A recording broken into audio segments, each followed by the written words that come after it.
everybody out there, you're tuned in to 91.8 The Fan, and this is the last interview I'm doing of the year, which is a little bit sad, but tomorrow I'll be off on a plane. So we have a duet today. Would you guys like to unveil your secret identity to the masses?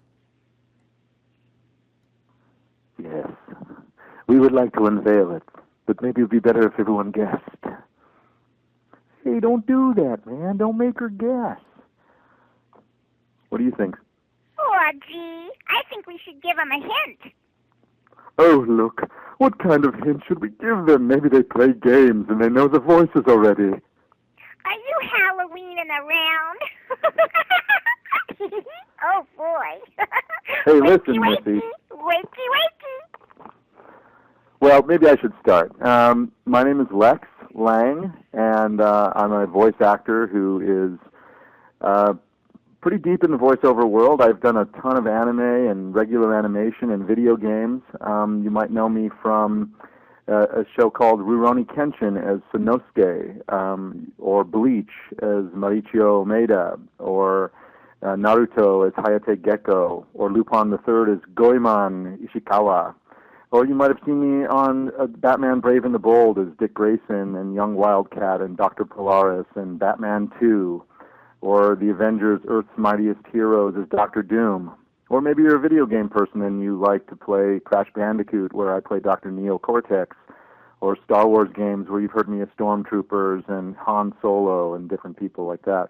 But I've been doing it about 16 years, and I've been in several hundred games and different shows over the years. I started with Power Rangers and have since voiced hundreds and hundreds of characters throughout the U.S. and the world. Well, that deserves a little bit of an applaud sound effect. And I have to say that banter at the beginning was absolutely adorable, but we have obviously a female voice. Could you unveil your secret identity? Hi, my secret identity is Sandy Fox, and I've been a voice actress for about 20 years. I got my start doing kids' voices on The Simpsons, Futurama, King of the Hill. I've done anime shows like Sumomo in Chobits and Lady Asuka in Magic Knight Rayearth, Hikai J, Monica, Dot Hack, Murray, and Mistral. Let's see, what else? Flan and Disgaea. And then I've also done a lot of mainstream animation as told by Ginger. I played Mitzi. Hi Hi Puffy Ami Yumi. I was Harmony. And Leapfrog videos. And also, I'm the voice of Betty Boop. Yap-a-da-ba-da-ba-da-boop-boop-de-doop-boop. I recently flew to Paris and did a international campaign for Lancome as Betty Boop. So I'm real excited to be on the show today. Thanks for having us. And thank you so much for joining us. And I have to say, hearing the Betty Boop voice is so nostalgic for me because when I was really, really young, I used to rent like Betty Boop and Felix the Cat black and white films. You know, I was like 5 or 6, and I was just fascinated with them. So that is so surreal to hear that. Well, Betty Boop is actually the first talking cartoon. She's known as the queen of cartoons. So it's a privilege and an honor for me to voice her today. Mae Questel did her voice for years. The last film she did was Roger Rabbit.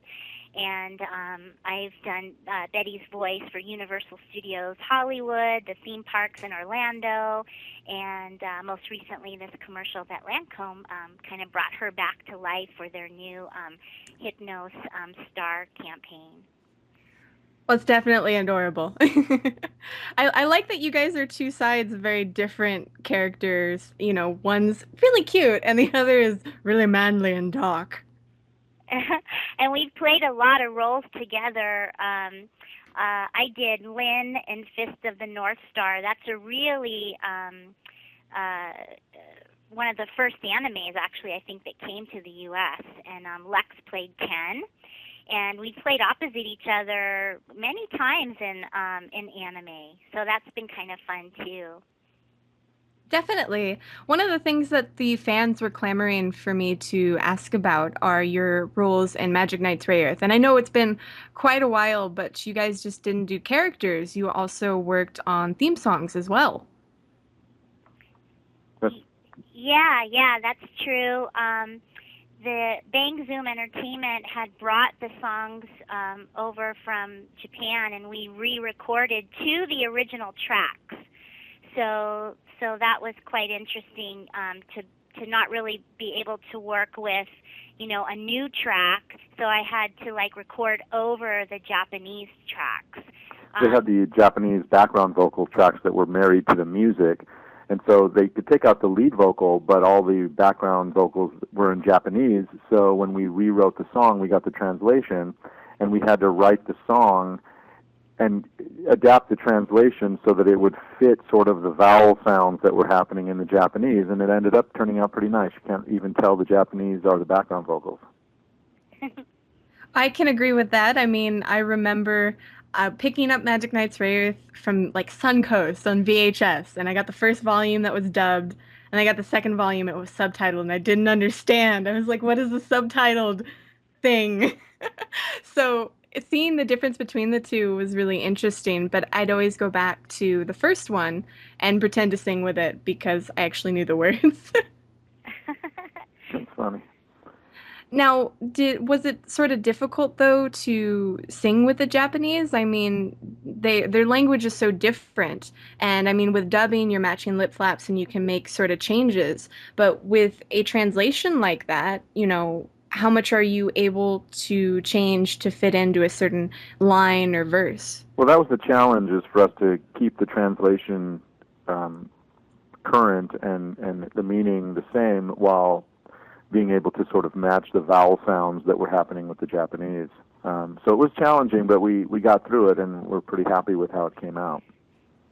and with the lyrics of the song, we tried to keep within the integrity of the song, but also really create the beautiful lyrics that people would want to sing along with. So the challenge, like Lex said, was working with the background vocals that were married to the main track that we had to sing with, and those background vocals we had to find words that sounded like the Japanese words, but worked with the song. So, but it was fun. I love dubbing songs into English. I think my voice is naturally high, so it kind of fits with the original Japanese singers. So I also sang, Lex and I both worked on Rurouni Kenshin, and we redubbed the songs for that. So I did Freckles, the Judy and Mary song, and Lex did Tactics. It was the end of the programming, the song Tactics, and so his voice is very similar to the singer that did that song as well. So I love dubbing the songs into English. I think it's fun for the fans to be able to sing along in our language, and they have some really great songs. And Sandy has a great voice for J-pop stuff too. It's just perfect for it. I really wish they would actually do that more often. It seems like it kind of went out of trend. Like we really don't see it in anime so much nowadays, but I think it would be really nice to have the option to switch between the two or see something like that in more modern things. Yeah, and it would be great to like redo the track. I mean, to really go into the studio and kind of be able to lay down all new tracks because we had to work in the same key. I mean, we couldn't change anything. I mean, we really had to, match as closely as possible to the Japanese version. And I think you could really have fun recreating with the same flavor, but doing it, kind of a little bit in your own style. So. And I have to say, not to make you guys feel old, apologize if it comes off that way, but that probably was a lot harder when the technology was so different because nowadays it seems like you can shove something in Pro Tools or what have you, or you have all these other, devices that you didn't necessarily have in the booth. Yeah, now with Logic and with all the different digital audio workstations, you can basically change keys and speeds and barely notice the difference digitally. And it's kind of funny you mention it, but anime, the English dubs were kind of, they'd been around for a little bit when we got started. I think we started in 94 or 95.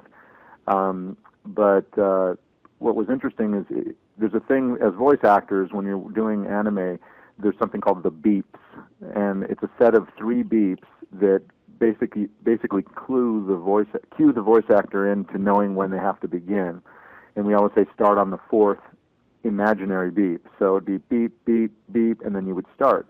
Well, when we first started with like Magic Knight Ray Earth and a couple of these others that were kind of early, what was that one we did, Sandy, that was that very first one we did? Ninja Cadet. Ninja Cadets. We were working in like a garage of somebody's house, like a converted garage, and we were doing our loops to time code, which is basically numbers that are spinning by, 30 frames a second, and they go seconds, frames, minutes, the whole thing. And so it was incredibly difficult to really land exactly where you wanted to. And we were also going on tape, which was different than digital. Now, if you're a little late or a little early, they can just what they call slide it in one direction or the other to match up.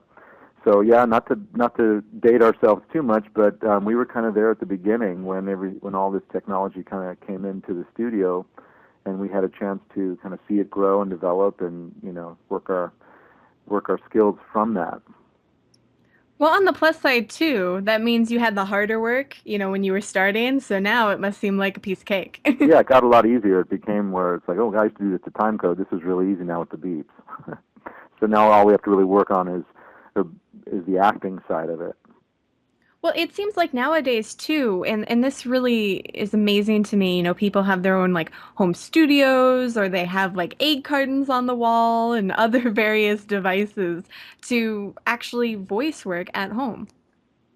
Yeah, we have a studio here at our house, and we do a lot of our auditions for our agents from our home. And I work for a lot of different clients all through the U.S. and through the world from our studio here at the house. And I think that's the norm now. I think most of the working voice actors have some form of their own studio, and most of the agents right now take auditions. We MP3 our auditions into our agencies every day. So I think that's more mainstream now with voice actors than it was 10 years ago. And the prices come way down for having your own studio. 10, 15 years ago, it would cost several $1,000s to have a computer, the microphone, the digital workstation, the right setup in your house. But now, if you've got a Mac or PC or whatever, you can just plug in a USB microphone. You can get one of those for like $99, and you can also get Pro Tools and an M-Box, what they call an M-Box, for a couple $100. So for $300 or $400, you can have your own home studio, and it's just as effective as some of the big boys. It's really incredible. I mean, when we started this, because obviously I'm not doing really any voice work, but all I'm doing is sitting in my room with a mic stand and a pop filter and a shock mount, and that's about it.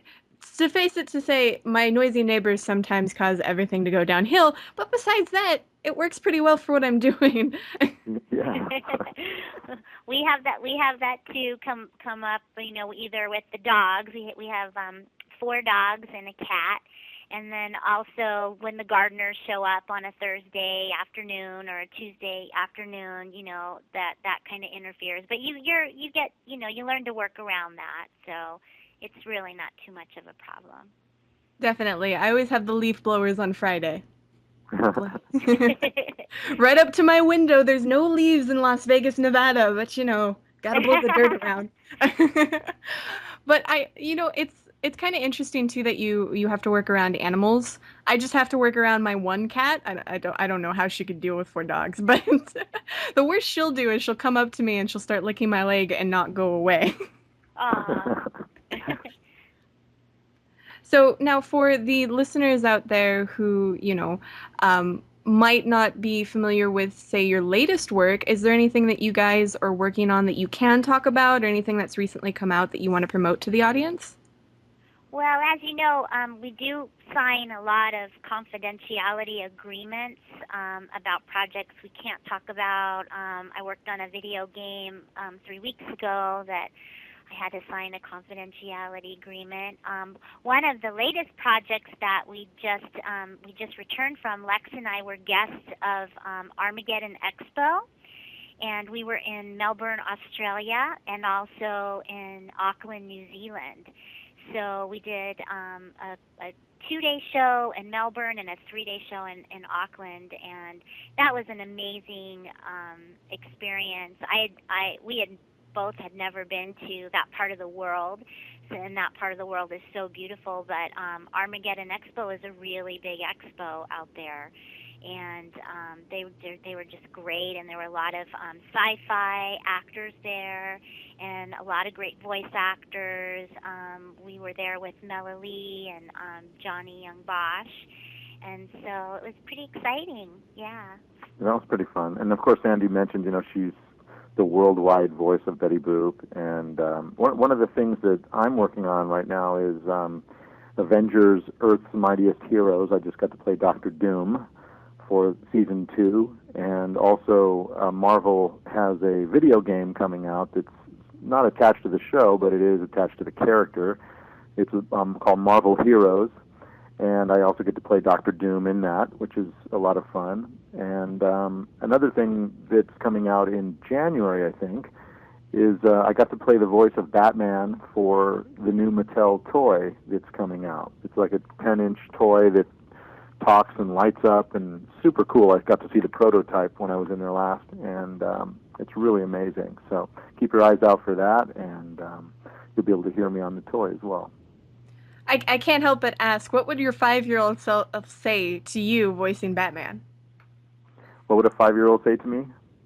Yeah, your 5-year-old self. Oh, my 5-year-old self would be freaked out, saying, oh my God, seriously? I mean, my current age self is freaked out. These are kind of dream come trues. For me to even utter one word as Batman is, basically a dream come true from when you're a child, from when I can remember. You always play Batman. You put the towel around your neck and you run around the yard pretending you're Batman. And and as I got older, I would pretend I was Han Solo when I was, into Star Wars and cosplaying at different sci-fi conventions and stuff. And then when I got to play Han Solo later in life, it was like, oh my God, I can remember literally jumping up and down in the living room like, I'm Han Solo, woo, jumping around the room. And it's just as exciting as it would be for anybody, I think, even though we're voice actors and we're used to playing different parts. When you get an iconic part like Han Solo, or you get a Betty Boop, or you get a Batman or something like that, it's just that, you feel so grateful, and it makes what you do really worth every moment leading to that moment. Definitely. And for all the listeners out there, we're going to take a very short break, and you can get your capes and your lightsabers and your imaginary race car driving box and come back to us, because we'll still be here.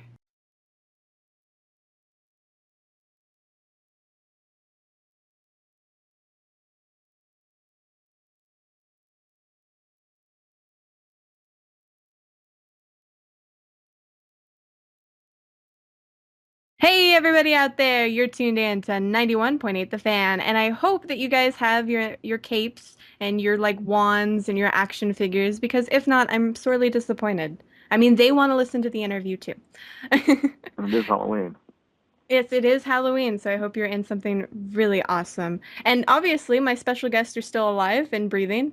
Yes, we are.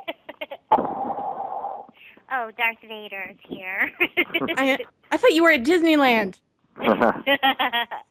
Where is the candy you intercepted? But I will say, for the listeners out there, we wanted to talk about something a little bit, a little bit of a sidetrack from anime and video games, but something that still relates to our wonderful guests.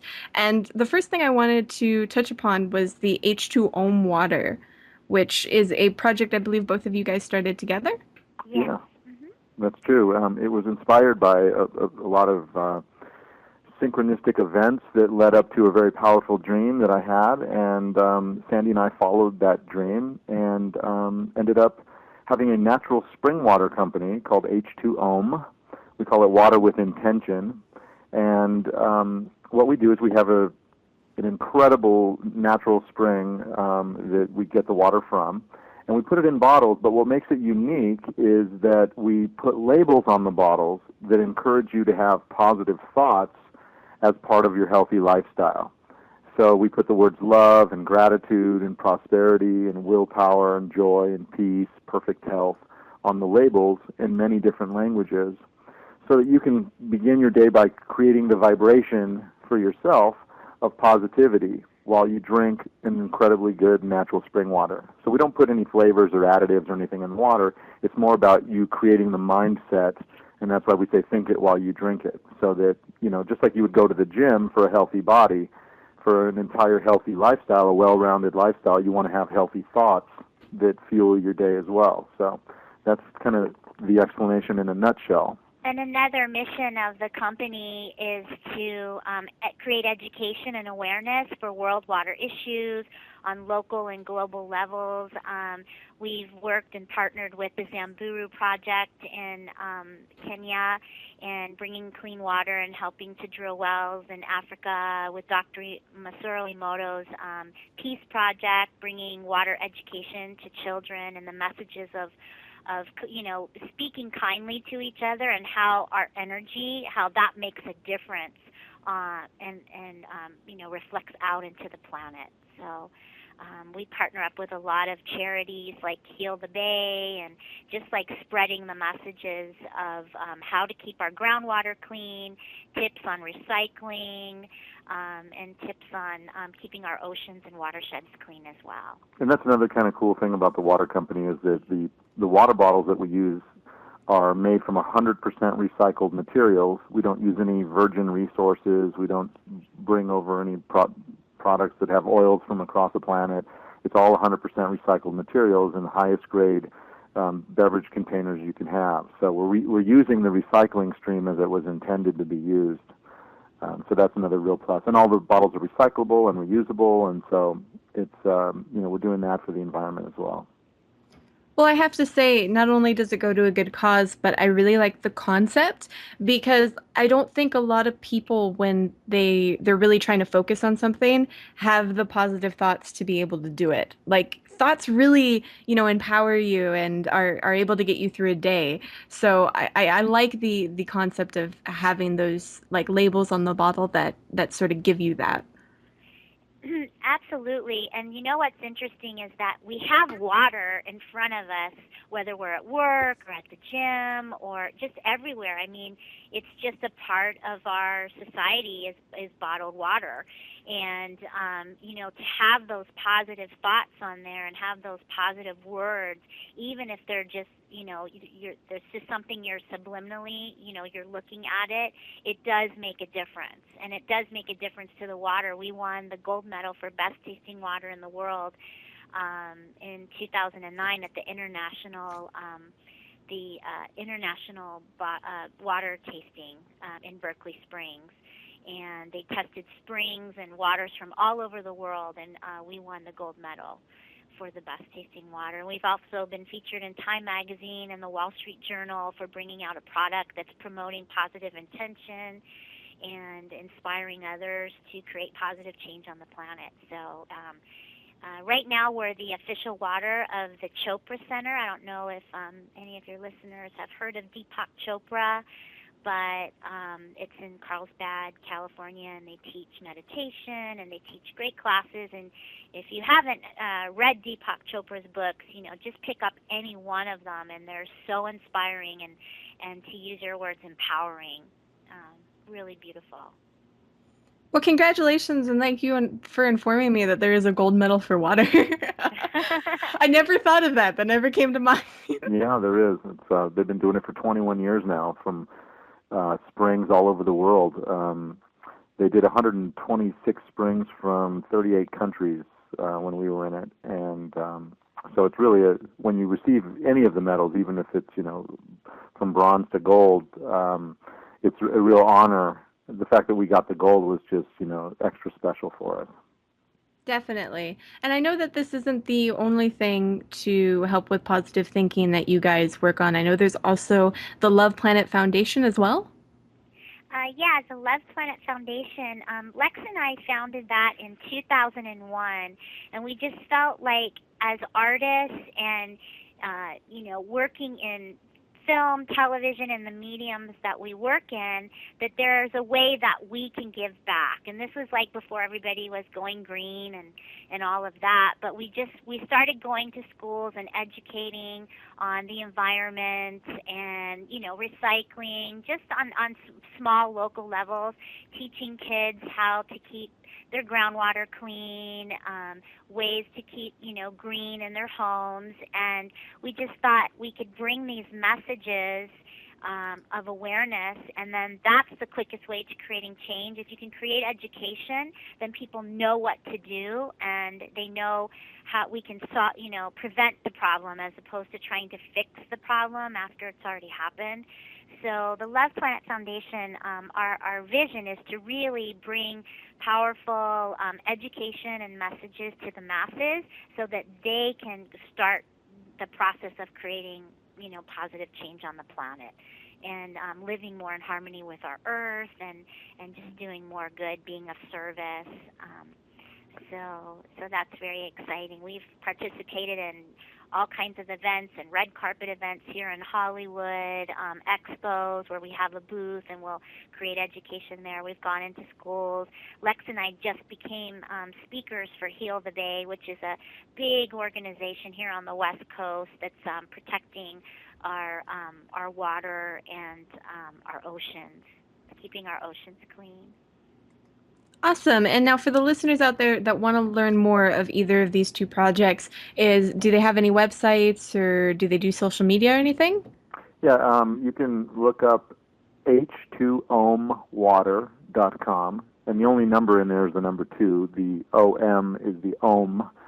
And ohm is, you might hear people when they do meditation, they sit there and they go ohm, ohm, and if you've ever wondered why they do that, ohm is a sound that comes from the ancient Sanskrit, and what it represents is a vibration from where everything can manifest from. So anything you put your mind to, if you're saying Om and you're creating that vibration, then the Om represents it's a place for it to spring forward and to manifest in our 3D world here that we live in. So that's one of the, I digress there for a moment, but yeah, it's h2ohmwater.com. And we're also on Facebook. We have Facebook, facebook.com/h2ohmwater.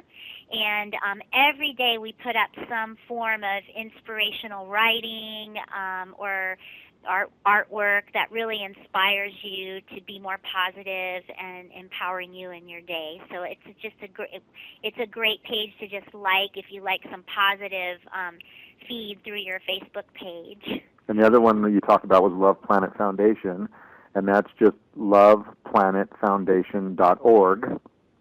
And that's where you can go online and learn about ways to help. It all starts with individuals. It's we realize that it begins with you.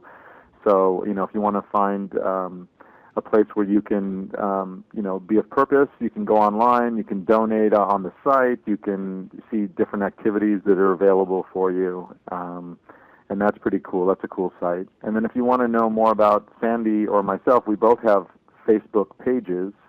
Sandy, do you know what the Facebook slashes for you? Well, if you just put Sandy Fox, my main page will come in, and I have 2 voiceover pages. I have my voiceover page site, and then I have the Voice of Betty Boop site. So all of those or any of those, come and like and drop by and say hello.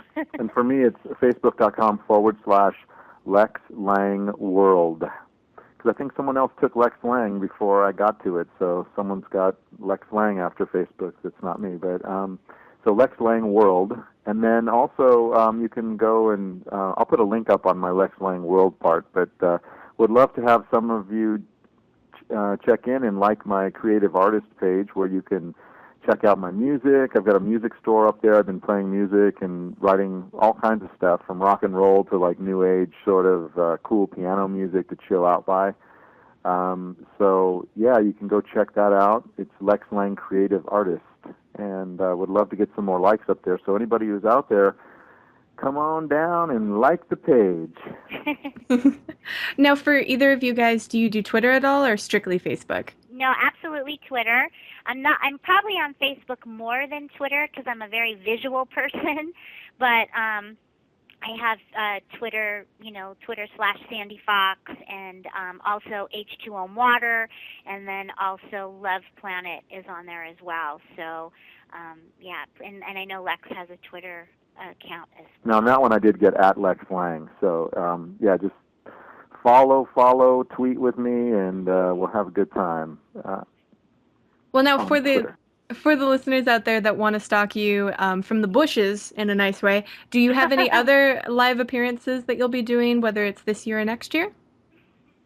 I don't.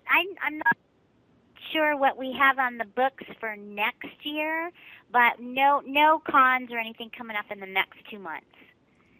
Yeah, not currently. But we'll be posting them on our website and our Facebook pages. So if And of anybody course, wants to check in. Speaking of websites, you can go to sandyfox.com or lexlang.com, and you have links to all the Facebook and the tweets and the follows and all that fun stuff on there.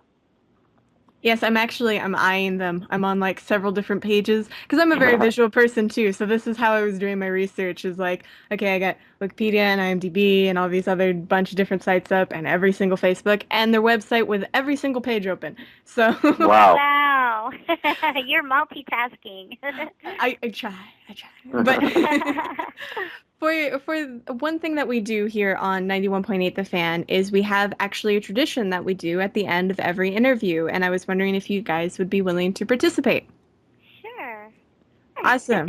She's already accepted, so at least I got one of them. But basically, we ask if you'd be willing to do a radio bump for us. The trick of it, however, is that we do the takes live on air. So if you mess up, everybody hears it. Okay. What do you want us to say? We basically ask if you could say, hello, my name is, you insert your name. I do this. You can insert roles or that you're an actor or whatever you want to put there. And you're tuned into 91.8, The Fan. Okay, and you're tuned into. Okay. So whenever you guys are ready, first? yeah, I don't know if you want to do a group one or if you want to take turns. I don't know what would be easier. We can take turns. Oh, that's kind of cool. Yeah. Okay. Would you tell me the beginning part one more time? Hello, my name is. Sure. Just, hello, my name is. Is that how you want to start it? Yeah, you could just, Yeah. hey, this is, you Okay, can cool. change it as much as you want. It doesn't have to be, hello, my name is, Got you it. know. Hello, my name is Lex So Lang. we can do one together, and then we can do 2 separate ones if you want. Sure, if you guys Then want you'll to. have 3. I know, and then the fans will be asking us to play them all the time. Okay. Hey there, it's Lex Lang. I'm a voice actor in Hollywood, California, and you are tuned in to 91.8 The Fan. Hi, my name is Sandy Fox, and I'm the voice of Betty Boop. You're tuned into 98.1 The Fan. Boop, boop, ba-doop. 91.8, honey. Yeah, he got it right, but you switched the numbers. Oh. 91.8. Oh, 91.8. Okay. So if you just want to do This will just go on the- the blooper reel. All right, that'll go. No, the booper reel. if you just want to do just the 91.8, we can fix it with the audio Okay, stuff. you're tuned into 91.8 The Fan. Boop, boop, ba-doop. Perfect. Lex, you want to do one together? Sure. Okay. Hi, I'm Sandy Fox. Hey, and I'm Lex Lang. You're tuned into 91.8 The Fan. Wow, that worked out a lot better than I thought it would. You never know with Skype and telephones and lag, but that was fabulous. Like, hello, no. You're tuned into 91.8 The Fan. We'll use that one day. That Yeah. sound clip one day. I think you should do Owen Wilson. No, you're my dog. I would never not tune in to 91.8 The Fan. And you got, Well- what's his name? What's his little counterpart guy? Oh, man. See, now we're drawing a blank. Are we talking about Night at the Museum or something else? No, what's his buddy that's always with him in the movies? Sandy, help, little help here. I'm thinking who you're talking about. It's like, quickly to Wikipedia. Vince Vaughn, yeah. Oh, Vince Vaughn. Okay. He's always like, I don't know what you guys got going on around here, but it's kind of creeping me out, okay? And not in a good way. I'm trying to get a vibe on what this whole 91.8 thing is over here, and it's sort of creeping me out, okay? Well, we try. These are new ones. Okay, so I have a morning one for you. Okay. Hi, my name is Sandy Fox, and I'm the voice of Sumomo and Chobits. Wakey, wakey! 1, 2, 3! You're listening to 91.8, The Fan. Oh my God, your voice is so adorable. So now for the fans out there, because they're gonna laugh over your bloopers for the next hour. But if there's any like dating advice or words of wisdom that you would like to leave them with, feel free. Now is the chance. Dating advice. See, it's been about 16 years for me. Well, I would say that, what's really important if you're dating someone, be always willing to listen to them and, try to take in what they have to say and really, be all ears for what it is they're trying to express to you, because communication's the key. You have all the other stuff, the romance and everything, but I think at the bottom line of it all is the relationship is better if you take the time to hear each other out and to really, appreciate the other person's point of view, even if you don't agree with it necessarily. And I think I would say just be yourself, to be really fully authentic and allow yourself to just express who you are, and then you're going to attract the right person for you instead of trying to be what you think they want you to be or what's popular at the time. Just really, focus on your heart and just be yourself and love yourself, and you'll find true love. Aw, that's sweet. I'll go with that one. It's not Valentine's Day, it's Halloween, but in case you're going to a party, keep that in mind. Yeah, if you have a bewitching party that suddenly you're smitten with the witch next door. Just make sure she doesn't curse you. That'd be kind of bad. Right. Unless it's a love potion. Number 9. This was a ton of fun. Thank you guys for being such amazing guests. Oh, you guys were great. Thank you so much. Happy Halloween, everybody. And for anybody out there that missed any of this interview, don't fret. You can find it on the website within the next few days. So keep your eyes peeled to 918thefan.com and your ears tuned to 91.8 The Fan, where we play everything you want and nothing you don't.